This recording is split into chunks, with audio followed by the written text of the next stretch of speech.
You've worked hard your whole life. You saved, you planned, you dreamed of the day you'd finally retire. But now that it's here, does it feel different than you imagined?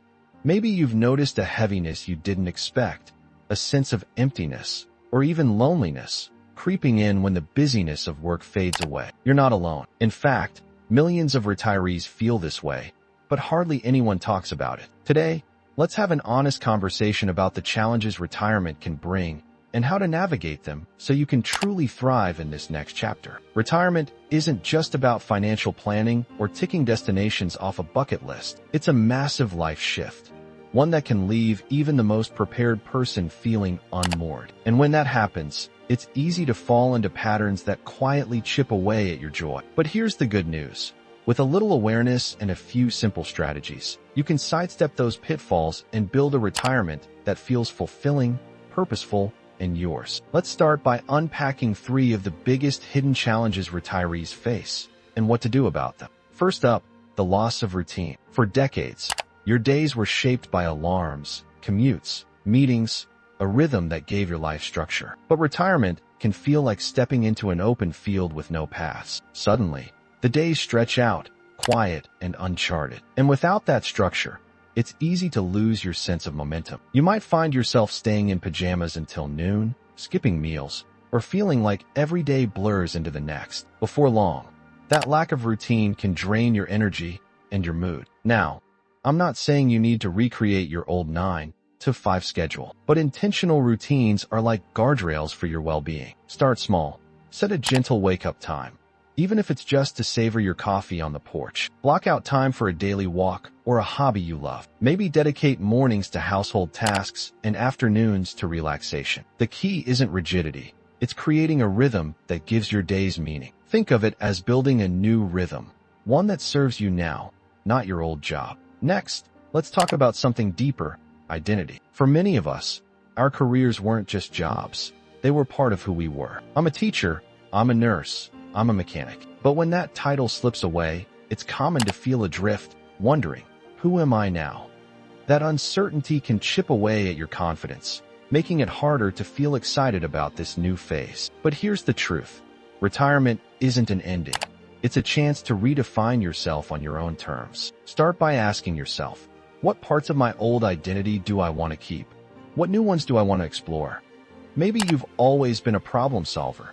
Channel that into mentoring young people in your field. Or perhaps you're ready to embrace being a storyteller, a gardener, or the fun grandparent. Try writing down 3 words that describe who you want to be in this chapter. Then, take one tiny step toward embodying those traits each day. Remember, reinvention isn't about erasing your past. It's about expanding it. Now, let's tackle the elephant in the room: social connections. When you retire, you lose more than a job.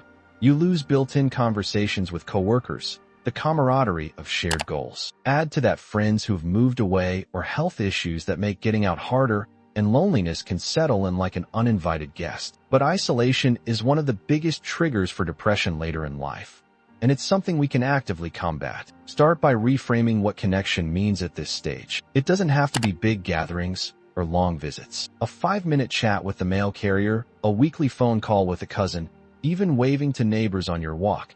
These micro moments add up. And if getting out feels tough, explore virtual options. Online clubs, faith groups, or even gaming communities. Yes, really. The goal isn't to be the life of the party. It's to remind yourself daily that you're part of a web of people who care. Now, these 3 pieces, routine, identity, and connection, are just the beginning. They lay the foundation for what we'll explore next. How to reignite your sense of purpose, manage the worries that keep you up at night, and find joy in the everyday. Because retirement isn't about waiting for the years to pass. It's about making them count. You know, one of the most beautiful things about this stage of life is that you've earned the right to focus on what truly matters. But sometimes, without the structure of work or raising a family, it's easy to lose sight of what that even is. Let's talk about how to reignite that spark and keep it glowing. First up, purpose. Now, that word might sound lofty, but it's simpler than you think. Purpose isn't about changing the world. It's about feeling needed. Maybe you've caught yourself thinking, what's the point of my day now? That's your heart asking for a mission. And here's the beautiful truth. Purpose can be as quiet as tending to a houseplant or as bold as starting a new project. The key is to find something that makes you think, "This matters." Start by asking yourself, what made me feel useful in the past? What makes me light up now?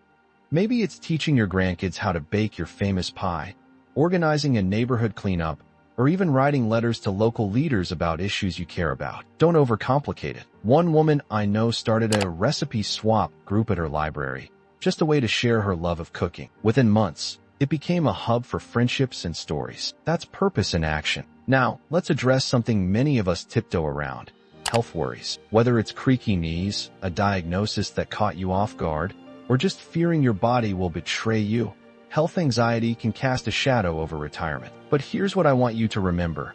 Your body isn't the enemy. It's your lifelong teammate. And just like any good partnership, it's about adapting, not fighting. Take movement, for example. You don't need to run marathons. Consistency beats intensity every time. A daily 10-minute stretch routine, a stroll around the block, or even chair yoga can work wonders. The goal isn't to turn back the clock.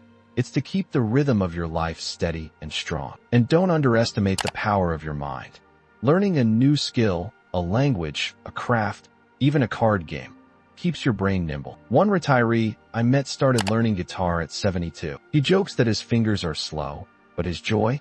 That's in perfect tune. Of course, some days will feel harder. Chronic pain, hearing loss, or managing medications can weigh on your spirit. That's when it's crucial to speak up. Tell your doctor, "This is affecting how I live, not just how I feel." Seek out specialists who listen and lean on support groups where others truly get it. You're not being a burden, you're being brave. Now, let's talk about a topic that keeps many retirees up at night: financial fears. Even if you've saved carefully, rising costs or unexpected expenses can make you feel like you're walking on thin ice. But anxiety doesn't have to be your default. Knowledge and small adjustments can restore your peace of mind. Start by reframing cutting back as curating. Instead of thinking, "I have to give up my morning coffee," try, "I get to discover new ways to savor it." Maybe that means brewing at home and inviting a friend over, turning a cost into a connection. Explore senior discounts you might have overlooked, museums, transit, even cell phone plans.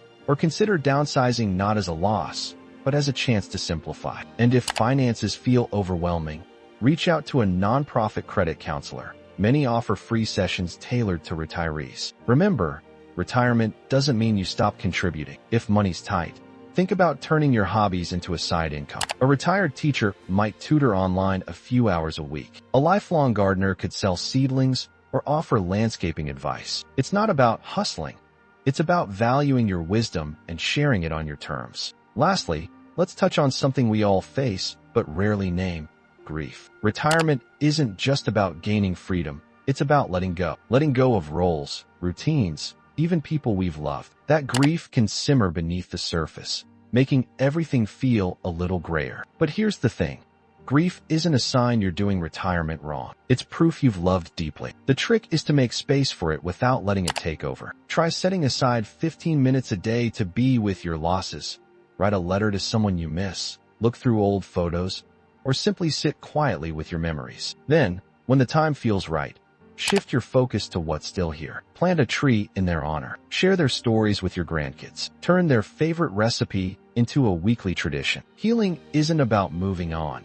It's about moving forward with their legacy tucked into your heart. These pieces, purpose, health, financial peace, and honoring grief, are like threads in a tapestry. Alone, they might seem fragile, but woven together, they create a life that's resilient, rich, and radiant. And in our final part, we'll explore how to protect this tapestry, season after season, by nurturing your mindset, embracing change, and finding joy in surprises. Life after 65 isn't about closing doors. It's about opening windows. Windows to new perspectives, new joys, and new ways of being. You've already laid the groundwork for a fulfilling retirement. Now, let's talk about how to protect that foundation and let your spirit soar. Let's start with mindset. You've heard the saying, "You're never too old to learn." But let's flip that. You're always young enough to wonder. Curiosity isn't just for kids. It's the spark that keeps life vibrant. Think of your mind as a muscle. It thrives on gentle stretching. Maybe that means asking your grandchild to teach you about their favorite app, signing up for a history lecture at the community center, or even just Googling a question that's been nagging you for years. Every time you lean into, "I wonder," you're telling your brain, we're still in the game. Take technology. It's easy to feel left behind, but what if you saw it as a tool, not a threat? One gentleman I know started with just 2 goals: send an email and watch a grandchild's soccer game online. Now, he shares birdwatching photos with a global group. It's not about mastering every app. It's about choosing what connects you to what you love. Next, let's talk about joy in the small moments. Retirement strips away the rush, giving you a gift: time to notice. The way sunlight filters through your curtains in the morning. The first sip of tea from your favorite mug. The sound of a familiar song on the radio. These aren't just fleeting pleasures. They're anchors to the present. Try this. Each night, jot down one tiny triumph from your day. Maybe you tried a new recipe, heard a robin song, or finally sorted that cluttered drawer. Over time, that list becomes a love letter to your own life. And don't underestimate the power of play. Remember how kids transform cardboard boxes into castles?